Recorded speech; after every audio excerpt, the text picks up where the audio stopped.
here at Scope Markets, and welcome to your weekly briefing on Monday, October the 12th. This week, of course, is going to be a week where we are dominated by the same old headlines which have really been moving markets for quite a long time now. We'll be looking towards the US election, the headlines which have been running around Donald Trump and Joe Biden's fight for the White House. We'll also be looking towards earnings season in the US, which begins this week and begins with some of the real heavyweight contests that we expect. There's also been some big movements and some big headlines coming out from other areas, and of course we have what data is coming from the economic calendar this week. So overall, let's get started and let's take a little look into some of these markets, and we'll start off looking at some of the currencies, and we will look at euro dollar to begin with. And if we look at how markets have been trading over the last few days or so, you can see that at the back end of last week it has been a case of the euro moving higher against the US dollar, and this has been a US dollar story rather than being a euro story. We've seen the US dollar push higher, and we're in this situation still within markets where we've seen when we see a big move one way, we tend to see a big move the other way. And what I mean by that is when we see stocks move one way, so in this situation we've seen stocks move lower. When we see stocks move lower, we tend to see the dollar move higher, and that's the situation that we get in. Now, at the moment, the situation we've seen here is the euro going up, the US dollar going down, which has been a case because the stocks have been going up rather than down. And in fact, we can show you that. Let's just take a quick look at some of these US indices and take a little look at how these have been performing. You can see here the Nasdaq 100 is very strong over the last couple of weeks or so. Let's look at the Dow Jones. Dow Jones, very similar story. You can see that how strong that has been for the whole of last week. This is the sell-off that we had at the back end of the previous week, and then all throughout last week, the big moves to the upside in terms of recovery. So stock markets have continued to rally, and that's going to be an important point this week as we go into the start of earnings season, especially for the US. So that's going to be particularly strong. But let's look at some of the stories which have been really pushing this through. Well, of course, Donald Trump getting coronavirus was one of the biggest stories that we've seen for such a long time, and that caused the big moves in markets to start off with. Now, Donald Trump, of course, has come out of hospital. This was all at the back end of last week, and now we're in a situation where we're looking at whether how his performance and how he portrays what he went through. Now, of course, he is portraying himself as the big man who went through and beat this virus that nobody else beats. Of course, there are rumours that he wanted to actually come out, and there's a very cringe-worthy video that was put out as he left, which was kind of like a movie trailer, but it came out, and there are rumours that he wanted to come out and within that video reveal a Superman shirt below underneath his normal white presidential shirt.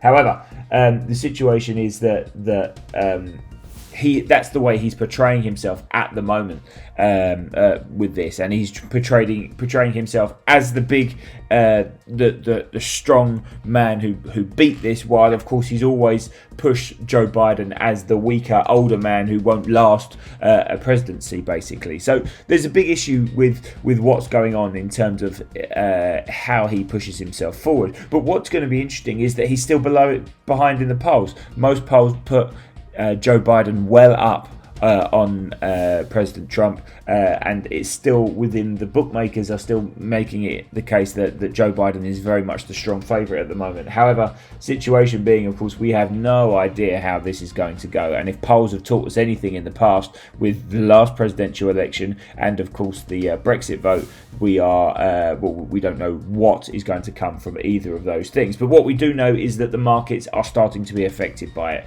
So the movement that we see within here, within these markets on an intraday basis, is very much going to be focused on how on the polls and what Donald Trump is doing and why he's doing it and what it means going forward for the presidential election. So that's going to be very much key. There's also other part of US politics which is going to be particularly busy this week. Now, of course, not for Monday, because Monday is the Columbus Day holiday in the US, so it means US markets and Canadian markets are closed for the whole trading day. But what we will look at, and what we do look at for the rest of that, for the rest of the week, is any sort of discussion, any sort of movement forward about the stimulus plan. Now, we know there's been stimulus plans potentially brought in by the US government. We've seen almost $3 trillion pumped into the economy from the US government, but the Democrats want to see more pushed in. The Federal Reserve, Jerome Powell's been talking about wanting to see more pumped into that. Nancy Pelosi has been speaking about the way she wants this to work, but at the moment there is nothing forthcoming. And in fact, Donald Trump last week said that he did not want to continue with any sort of talks about a bailout, or about more stimulus. So the situation could be that we don't see any more stimulus, but anything that talks about that will move the US dollar, of course, and it will move any major US markets. So that's going to be the situation that we look for there. Now, with stimulus packages and stimulus within markets being so important, it will probably dominate what's going on in terms of the market between the US election and the performance of and the stories behind the stimulus package are going to be very important for this market as we go through the rest of the trading day today. But with Columbus Day and what's called Thanksgiving Day in Canada, the Monday is going to be particularly quiet as we go through. Now, if we just look towards exactly what's happening on the economic calendar, for the economic calendar later today, and for the economic calendar later this week, for this week, I'll just show you that through the platform here.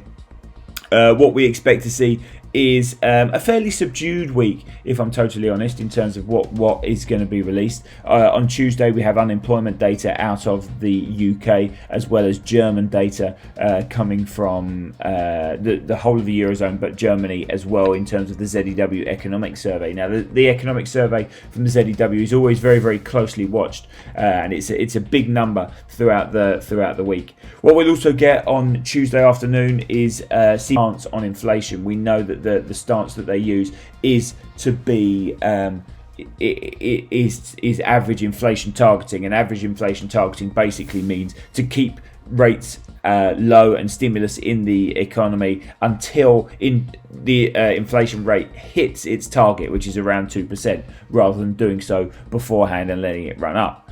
As the week moves on Wednesday, very, very quiet session, very little to be released. But then as we go through, data out of Asia from Australia and China is released. And then we will get more data coming out of the US. But really, it is a fairly quiet session. There isn't a whole load of data. Really, the busiest day will be Friday in terms of economic data for the retail sales there, which will be released. But it is a fairly quiet session that we will get. But what we will get, and what's going to be very interesting for this week, is going to be the case that we look towards the start of earnings season, and we will see the start. Now, this week, of course, is very important because we do see the beginning of our earnings season performance, and that always coincides with a few big moves within the market. But if we look towards what's going to be released, it's the usuals that when you start earnings season in the US, there tends to be a few stocks which really do take the start things off, and that's usually the banks. So the banking stocks will be in focus this week, but it doesn't start until tomorrow, of course, because of Monday's holiday. So Tuesday will be the start, and on Tuesday we will see JP Morgan, Johnson & Johnson and Citigroup, followed by Wednesday we will see Goldman Sachs, Bank of America and Wells Fargo, and Thursday we will see Morgan Stanley. So Tuesday, Wednesday, Thursday is just a case of focusing on those stocks and those banking stocks to see what the performance will be like.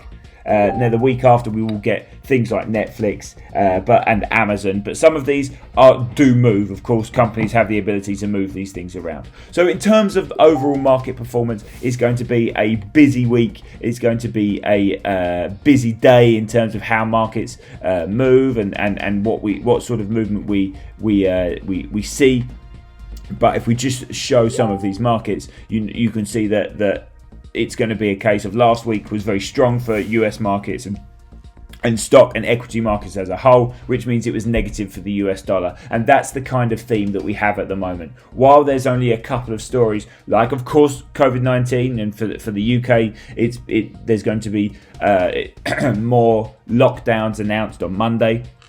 Which could have a longer term effect on how the country performs. So COVID-19 stories are a big mover of the market. Election is the big mover of the market, but this week we will have things like earnings season, which will come in and take some of our attention away, which will be positive overall for the markets and positive in terms of the overall narrative that we look towards. But still, we have to look towards Donald Trump. We have to look towards some other areas where markets are going to be particularly volatile, and that all comes around stimulus packages and election.